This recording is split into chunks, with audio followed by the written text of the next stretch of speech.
Assalamualaikum warahmatullahi wabarakatuh. Perkenalkan, nama saya Ratnasari dari Prodi Pendidikan Biologi Universitas Sulawesi Barat. Nah, pada kesempatan kali ini saya akan menjelaskan mengenai botani ekonomi. Nah, adapun tumbuhan yang saya pilih adalah kelapa atau Cocos nucifera L. Karena seperti yang kita ketahui bahwa kelapa memiliki ragam manfaat serta bagian tumbuhan ini dapat dimanfaatkan oleh masyarakat.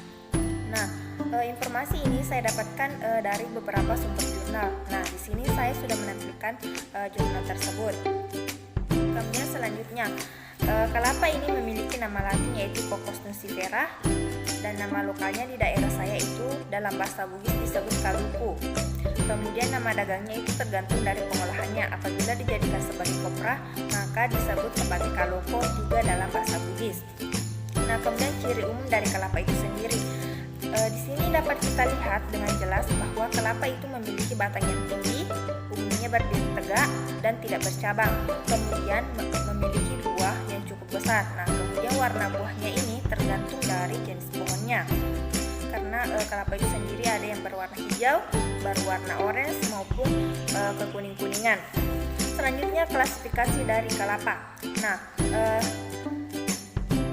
itu Plantae, divisinya Magnoliophyta, kelasnya Liliopsida, ordonya Aresales, famili Araceae, genus Cocos dan spesiesnya adalah Cocos nucifera. Nah, selanjutnya itu senyawa yang terkandung di dalam kelapa itu ada protein, lemak, karbohidrat, vitamin C, kalsium, zat besi dan fosfor. Nah, kemudian selanjutnya itu nilai ekonomi tumbuhan kelapa. Nah, di sini saya menampilkan data ekspor harga penjualan kopra di 4 negara.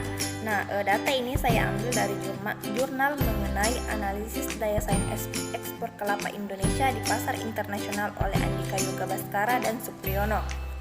Nah, dilihat dari grafik yang saya tampilkan tentang hasil analisis perhitungan RCA dari negara penghasil kopra pada kurun waktu 5 tahun. Berdasarkan grafik tersebut, negara Sri Lanka paling menonjol karena memiliki nilai yang sangat tinggi pada tahun 2009 yaitu sebesar 68,83, sedangkan Indonesia masih jauh dengan Sri Lanka yaitu hanya sebesar 8,76. Nah, begitu pula pada tahun 2014, Sri Lanka masih yang paling tinggi dengan nilai 85,01, sedangkan Indonesia hanya 33,01. Nah, dengan melihat hasil perhitungan RCA Indonesia pada tahun 2009 dan 2014, maka yang mempengaruhi adalah faktor bahan baku. Karena kelapa tidak hanya diekspor menjadi kopra, tetapi kelapa utuh juga bisa diekspor. Dan juga faktor kualitas yang menjadikan Indonesia berada di bawah negara Sri Lanka. Meskipun Indonesia merupakan negara yang memiliki kelapa terbesar dunia, namun faktanya Indonesia di bidang olahan kelapa masih menduduki nomor 2 di dunia. Selain faktor bahan baku, juga dikarenakan faktor usia tanaman dan kondisi tanaman yang ada di Indonesia rata-rata sudah berumur tua. Nah, melihat hasil perhitungan, dapat diketahui nilai RCA Indonesia akan stabil dan cenderung meningkat setiap tahunnya, walaupun di tahun tertentu nilai RCA Indonesia masih di bawah negara Sri Lanka, tetapi akhir-akhir ini daya saing negara Sri Lanka cenderung menurun. Kemudian selanjutnya yaitu pemanfaatan tumbuhan kelapa ini di berbagai bidang. Yang pertama di sini adalah bidang rumah tangga. Nah, di mana batangnya ini dapat dijadikan sebagai tiang rumah, jembatan, meja, kursi, dan lemari.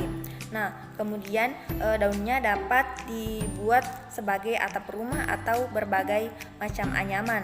Nah, kemudian tempurungnya dapat dijadikan sebagai kerajinan, misalnya sendok, asbak, dan lain-lain. Sedangkan lidi daunnya dapat dibuat sapu atau tusuk sate. Nah, kemudian yang kedua itu bidang pangan konsumsi. Nah, buah kelapa ini dapat dijadikan sebagai santan dan minyak untuk bahan dapur. Nah, kemudian buah kelapanya dapat dijadikan sebagai kopra. Nah, kemudian air kelapanya dapat dibuat sebagai nata de coco atau agar-agar. Nah, yang ketiga yaitu bidang obat-obatan. Nah, air kelapa ini memiliki sejuta khasiat untuk mengobati berbagai macam penyakit, misalnya obat untuk menghilangkan racun di dalam tubuh, untuk mengobati demam berdarah dan sakit perut. Kemudian selanjutnya itu bidang kecantikan. Buah kelapa yang dijadikan minyak bisa dimanfaatkan untuk rambut agar tidak kering dengan cara dioleskan kepada rambut kemudian dibilas. Nah, selain di rambut, minyak kelapa juga dapat dioleskan pada bibir yang kering dan pecah-pecah sehingga bibir akan terlihat sehat. Nah, kemudian yang terakhir yaitu dapat digunakan dalam upacara adat. Nah, di sini saya melihat bahwa adat Hindu di Bali itu menggunakan daun kelapa muda yang masih berwarna putih untuk dijadikan dalam upacara adat. Begitu pula dengan buah kelapa yang masih muda yaitu bungkak juga dijadikan sebagai bahan dalam upacara adat.